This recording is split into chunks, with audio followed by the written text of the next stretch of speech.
এ মদন 3টে চা দে তো। আরে ছোট যে, আমি তো সেই সকাল থেকে তোমাকে খুঁজছিলাম গো। কেন ওরা আমাকে দিয়ে কি হবে? হ্যাঁ রে মদন, তুই আবার হঠাৎ ফুটোকে খুঁজছিলিস কেন? আরে পল্টু কি হয়েছে জানো? আজকে সকালবেলায় ফুটো শালা এসেছিল আমার দোকানে। হ্যাঁ তা এসছিল তো কি হয়েছে? আর বলো না ল্যাংচা, সকালবেলায় ফুটো শালা আমার দোকানে এসে বলছে নাড়ালে 5 টাকা আর হ্যান্ডেল মারলে 10 টাকা।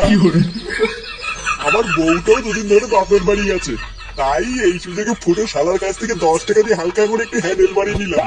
আহা ফুটো, তোমার শালা যে কি সার্ভিস দিল!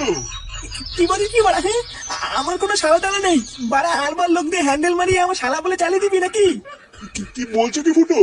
আমাকে যে বললো ও তোমার শালা হয়। বাড়া ওই খানকে ছিল তোকে তাই বলেছে?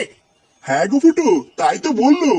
তোরে বাচ্চা হোমচুদা, পুরো গ্রামে আমার মাংস মানে বৃষ্টি কুদু মেরে বেড়াচ্ছে। আজ হোমচুদার গাড় আমি ভাঙবই। চল তো বাড়া, আমার সাথে আমার বাড়ি চল।